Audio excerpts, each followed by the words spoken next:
Hello you lovely ladies and gentlemen, my name is Mangs, and this is the final video on my channel in the year of 2023.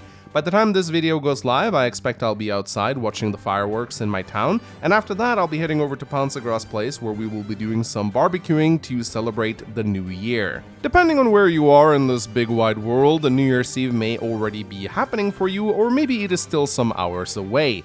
Either way, I just want to take a moment to wish all of my viewers a happy new year, and whether you're outside celebrating with your friends or family, or just playing some video games on your own, I hope you have a wonderful evening. In this video, I'm going to be talking about the year of 2023. We're going to be doing a bit of a year recap, taking a look at the games that came out and the things that I did on this channel, and I'm going to be talking a little bit about how I think this year was for the two mainline games on this channel, which is Fire Emblem and Advanced Wars. After that, I'm going to be talking a little bit about what you guys can expect to see on the channel in the next year, and I'm going to be showing a few teasers of some of the projects that I'm working on. Now, before we start looking at the year of 2023, I want to say that while this video may have a slightly negative title, for me personally, this year has been one of the best of my life. This year, I got engaged to the love of my life, Bethany, and we are getting married in March, and she will be permanently moving over to Norway to come live with me. In addition to that, I've just been enjoying doing YouTube more this year compared to earlier years. I feel like I've hit a very nice balance between putting out enough videos to get by without overworking myself half to death. As a content creator, this is a hard line to walk, as editing, uploading, and streaming is time-consuming work. But I finally feel like I've hit my stride, and even though the algorithm does most of us no favors these days, and our corporate YouTube overlords keep making things more difficult, I am personally very optimistic for the future of both my life and my channel. Most YouTubers often struggle with a creeping sense of dread that one day we're gonna wake up and become irrelevant and lose everything. And I'm not gonna lie and say I've never felt that way, but 2023 has just been a very good year for me personally. My mental health is better than ever, and I decided to pick up boxing, which I greatly enjoy. And I've just been spending more time doing the things I love without worrying so much. While this video may sound a bit negative as I'm talking about a bad year for two of my favorite franchises in Fire Emblem and Advanced Wars, I am doing very good personally, and I'm very happy and satisfied with my life. Anyway, now that we've gotten the positivity out of the way, let's go back all the way to the start of this year and take a look at the game that came out in January. Fire Emblem Engage. After the great success that was Fire Emblem Three Houses, we were all excited to see what the next game would hold in store for us. But after the strange leaks were confirmed to be real, showing images of what the community dubbed Colgate-chan, this game was met with a lot of scorn and criticism by the fanbase for its weird graphics. Despite that, many held out hope that this would be a great game, and at least in terms of gameplay, it was. Engage was fun. It had many innovative mechanics that were, excuse the pun, very engaging, but sadly the game fizzled out incredibly quickly. Sales were high at first, on par with Three Houses, and the algorithm was on fire. But only a month after its release, Engage saw a huge dip in both sales and interest online. People just weren't very enthusiastic about this game. While it obviously had some very loyal fans, many of them still show up in my comment section from time to time whenever I criticize the game, it seems like a majority of the player base just kinda dropped this game as soon as they got to play it a little. To me, this shows that Engage was coasting off the popularity of its predecessor, Three Houses, a game that won many awards and stayed popular for many months after its release, even though it is a game I have much criticism for. I think the reason Engage failed to stay as popular as Three Houses did was mostly due to its art and story direction. The game just felt a little soulless, and the story was so bad it almost felt insulting at times. However, to play devil's advocate, I also do think that it had something to do with the Switch becoming more and more outdated. Historically speaking, Fire Emblem games have been more popular when they're released at the start of a console's lifecycle as opposed to the end of it. A game that draws many parallels to Engage, Fire Emblem Fates, was also met with a lot of scorn and ridicule due to its story and art direction, but these days it is one of the most beloved games in the series, so it could be that a few years of nostalgia might have the same effect on Fire Emblem Engage. But if I am to hazard a guess, I don't think this game is going to be remembered as a very good one. I think that we as a fanbase deserved something better than this. Fire Emblem seems to be in a bit of an identity crisis at the moment, where the franchise doesn't seem very confident in itself.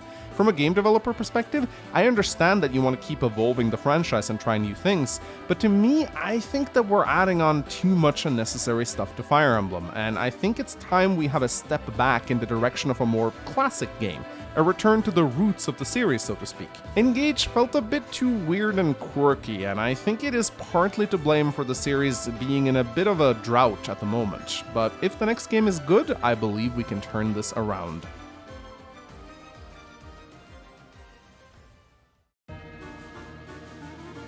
In April, we finally saw the release of the highly anticipated, twice-delayed Advance Wars 1+2 Reboot Camp, and sadly, the game performed eerily similarly to Fire Emblem Engage. Very popular at launch, lots of interested people, but it simply fizzled out after a month or so, once people finally got to play it. I made an entire video on the failure of this game just a few weeks ago on the channel, and I don't intend on simply repeating everything I said here, but to quickly summarize what happened, this game was kinda doomed from the start. It was given to the wrong developer in WayForward, a company with zero experience developing turn-based strategy games. It was delayed for over 2 years due to incompetence and geopolitical events, but even without these setbacks, I still think the game would have flopped due to its atrocious art style. I had an interview on this channel with a former WayForward developer who shed a lot of light on the internal workings of both Nintendo and WayForward, and I can pretty safely say that this game was not given the attention it deserved. It was an underfunded, backwater afterthought in terms of how much Nintendo cared about it, and they pretty much sent it out to die. Luckily, the Advance Wars competitive scene is still going quite strong in 2023, and my Advance Wars videos are still quite popular. I also have some plans to create my own Advance Wars game at some point, but more about that later on in the video. Sadly, the Reboot Camp was a colossal failure, and it gives me no joy to say that. Hopefully some lessons were learned, and maybe something better will come along in the future. In August, I finally released my very own Fire Emblem game to the public, the fan hack known as Andaron Saga, a game that me and a whole team of my friends spent over 2 years developing. Releasing my very own Fire Emblem game is a dream I've had for well over a decade, and finally completing it felt surreal. It was a learning experience like nothing else, and probably one of the hardest things I've ever done in my life. The amount of work and coordination you have to put into a project like this is absolutely insane. As far as how well the game did, it's not like I have any sales numbers to show you guys, as I kinda gave it away for free, but the official Andaron Saga Discord channel is closing in on 9,000 members, and those are just the people who got involved in the community. I do think it's safe to say that the game has probably been played by well over 10,000 people. The reception to the game itself was mostly positive, with some valid criticism, especially towards the game's length, its high difficulty, and some parts of the story. But I am still immensely proud of what my team and I was able to put out, and I definitely gained some newfound respect for all kinds of different game developers. I don't think most people understand just how difficult it is to complete a game. But Andaron Saga is complete, and I am incredibly grateful for that. We're even having physical GBA cartridges produced of it, and I will be sending out some to my fans. I don't see myself ever doing a project of this size and scope again, but I am currently working on a 10-chapter prequel, which I will be talking about later on in the video. In October, we saw the release of Wargroove 2, one of the most disappointing launches I have ever seen in my life. Unlike Engage and the Reboot Camp, who were, in my opinion, bad games that were played by a lot of people, Wargroove 2 was a great game that was played by no people. I have never in my life seen a game so dead at launch. I set aside a whole Saturday just a few days after it came out to play some quick matches and gather some footage. And get this, I couldn't get a single match scheduled. The lobby was empty. Just take a look at the Steam charts. 600 players at its peak popularity. That is little more than 1/10 of the popularity of the original game. This series had so much promise, because Wargroove is actually an incredibly fun game to play online against other human opponents. For a while, it was the Advance Wars remake we never had. The problem is that Chucklefish is a completely incompetent game developer that have no idea how to cultivate a healthy online multiplayer scene. And I plan to make a video talking about this topic in greater detail, because I have a lot to say about it. But for now, suffice to say that Wargroove 2 was just a flash in the pan that came and went without much fuss. A very sad ending to a promising title. At the end of the year in December, I hosted another Christmas charity stream with a bunch of my friends. This is one of my favorite traditions on this channel and one I hope to keep up for many years to come. At the time of making this video, we are still waiting for Streamlabs to finalize all the donations, but I am pretty sure we raised upwards of $3,000 for charity. Once we have the final tally, I will be posting receipts to show you guys the money went to the right place. Don't worry, I don't plan on sitting on it for 10 years. So those were the games that came out in 2023. On my channel, I've been keeping up a few series pretty consistently. I've done several Pick My Unit streams of Fire Emblem 8 and Awakening, and also the highly successful Gladiator Arena streams where I pitch units created by my chat up against each other. I've also done a series where I have ChatGPT design its very own Fire Emblem game named Shadows of Etheria, which is only one episode away from being fully completed. I've been very consistent with my Advanced Wars replay commentaries, and I'm glad to see that they're still doing very well. I finally completed an Iron Man run of Path of Radiance on Maniac mode after trying like 5 times, and I'm currently continuing with Radiant Dawn. The channel just hit 123,000 subscribers, and it seems to be growing at a pretty steady rate despite Fire Emblem being kinda dead in the algorithm right now. I feel good about my content, and I'm happy to see that you guys are still sticking around and enjoying it, and I look forward to what the next year brings. Speaking of that, I think it's time to talk about my plans for the future.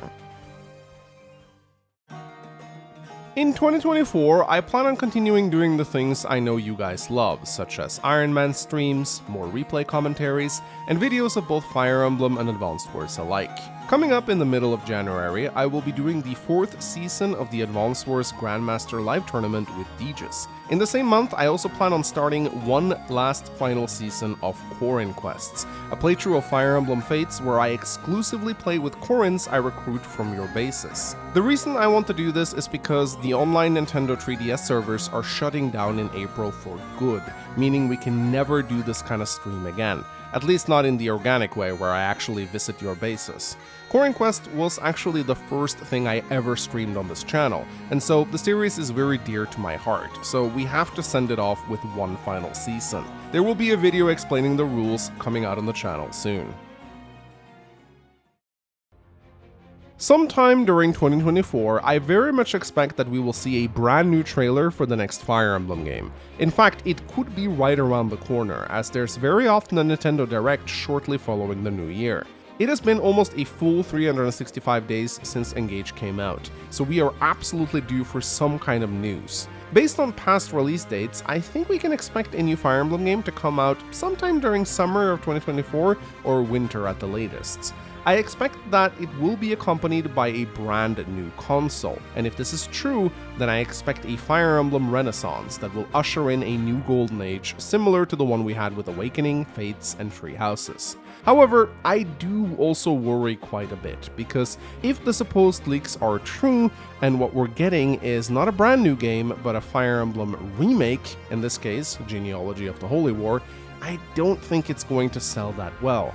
Remakes aren't as popular as brand new titles, and while I personally would be extremely happy to see my favorite Fire Emblem game remade, I don't actually think that a faithful remake of FE4 in the style of Echoes is what will resonate the most with the community, especially if they copy the gameplay as closely as they did Echoes. For my own sake, I really do hope this game becomes a reality, as I know I would love it to death. But here I am a little bit at odds between what I personally want and what I think would be best for the Fire Emblem franchise as a whole. For the good of the series, I hope that the coming Fire Emblem game is not a remake, but rather a brand new original title, or maybe even a game that's connected to a previous title. A lot of people have said how they'd love for Three Houses to get either a prequel or a sequel, which I think would be a big hit considering how popular it was. Either way, you can expect me to cover this game heavily whenever it does come out, with marathon streams, Iron Mans, and tons of other content. The release of a new Fire Emblem game is personally one of the most exciting times I have on this channel, as I love following news and analyzing trailers, so I hope you guys will be looking forward to that as well. Now I want to talk a little bit about the 2 games that I'm developing in 2024. One of the games I'm currently working on is called Rebellion Saga. This is the first time I show footage from the game on this channel. This is a 10-chapter prequel to Andaron Saga, taking place 10 years in the past during the Lightbringer Rebellion. The story follows the protagonist Gideon of House Rose, the son of Samuel and the father of Lilynette and Christina. Gideon sets out on a relatively simple mission to bring his father some much-needed supplies during the war, but in doing so, he sets in motion some events that shape the course of the entire rebellion. Since this game is only 10 chapters long, it features a lot of choice for the player and has 2 route splits. You'll get to see many younger versions of familiar faces, as well as some new characters that you may only have heard about through dialogue. Furthermore, Rebellion Saga will shed some light on some unsolved mysteries and will completely change the way you view its sequel. I still don't know exactly when this game will come out, but I'm estimating sometime during 2024. I hope you guys will enjoy it. At some point during 2024, I plan to begin working on my very own Advanced Wars game. I already made a video presenting my initial vision for the game, which you can check out here, and I've already made a private Discord that I'm gathering a bunch of talented people in to eventually form a team. At the moment, we are still very much in the brainstorming phase. Nothing has actually begun yet, but you can absolutely expect to hear more about this project in the coming months. On another note, the development of the site Wargroove, which is an alternative to Advanced Wars by Web, has picked up again and is currently seeing some pretty nice progress. This is not a project I'm involved in directly, I'm just a spectator at the moment, but as soon as the site launches, I will absolutely start making content on it. I plan to host a tournament and bring lots of players to it, and it's something that I'm very excited to see. As far as I understand, Wargroove is effectively Advanced Wars by Web, but a little different and much more modern. I've spoken a lot with the lead developer of the site, and I think they have some pretty interesting ideas, and I can't wait for you guys to see more of it. Alright, so that's all I have to say in this video. I hope you guys enjoyed the recap and my future plans for 2024. If you are one of the few who watched all the way to the end, I would love for you to leave a comment telling me your favorite memory from this channel in the past year. What series/stream did you enjoy the most and why? I think it would be very wholesome to hear from those of you who patiently watch all the way to the end. So please share your favorite memory with me, and I promise to read and heart as many of them as I can. Even though 2023 was not a great year in terms of the games that got released, I still think it was a great year regardless, and I'm thankful for spending it with you. I would like to end off this video by giving a very special thank you to all my amazing channel members, Twitch subscribers, and Patreon supporters. Thank you so much for everything you do. You are the ones enabling me to keep doing this for a living. I also want to give a big thank you to all my moderators, both those who keep my streams clean, as well as those who manage the Andaron Saga Discord server. And of course, a big thank you to everyone who helps me out with my projects. I appreciate all the wonderful people in my life. I am very blessed to have you. Here's to another great year together. My name is Mangs, thank you for watching, and I wish you all a very happy new year. See you guys in 2024.